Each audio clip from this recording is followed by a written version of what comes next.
Mom, who am I? You are a gift.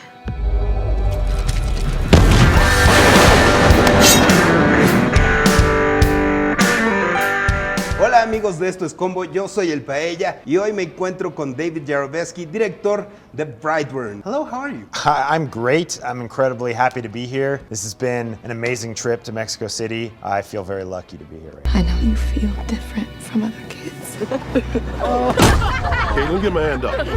You are different. What are you doing? What does BRIGHTBURN mean? Is the town that Brandon grows up in, and it is also the name that he comes to be known as. One night, someone listened. There's a clever word play between his name and the name of the town. Yeah, it's because his name is Brandon Breyer, and he leaves his symbol places. As a result, they think that he might be BRIGHTBURN. So yeah, it's this word play, like you say.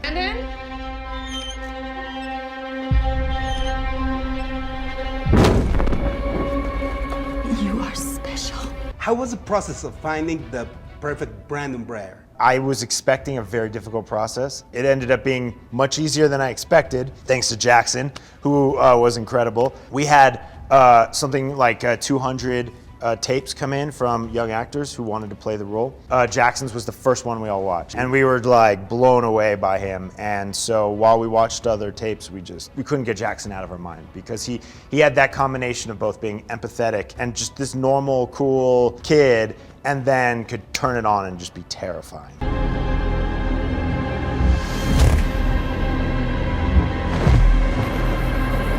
There's some resemblance of Slither in BRIGHTBURN. Is this intentional or? That doesn't surprise me because, you know, James is involved. I've been a fan of Slither. You know, he's been a mentor to me. James's mind, it's brilliant and weird and freaky in there, and so it doesn't surprise me that you would see this movie and see Slither and see some relationship. He was in the barn. Did he find it? No. It was like he was drawn to it. In some countries, some scenes were cut from the movie. In Mexico and Latin America, do you know if we'll have the whole of it? I sure hope so. I'd love for you guys to see all of it, but I'm sure happy that it's playing out here and that you guys are going to get to see the movie, because I think it's a lot of fun. He may look like us.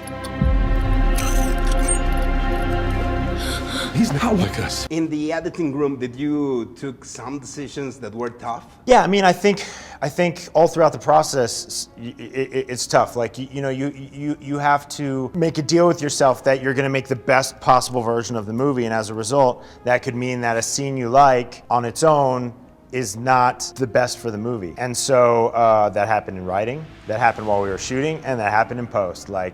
But the promise I made to myself was to tell the best story I could tell.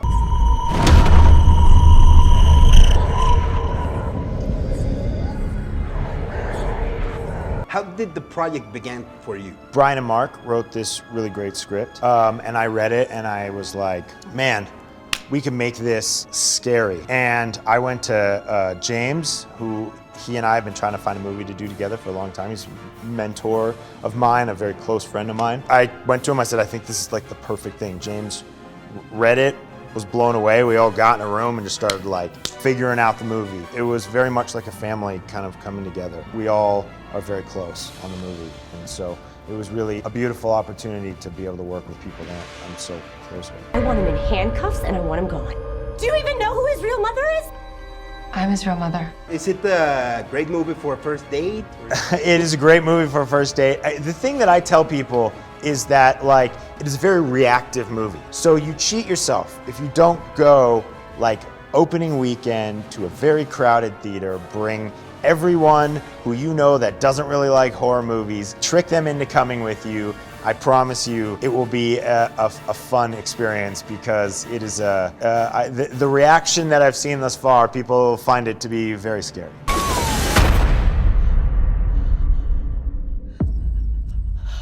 I want to do good, Mom.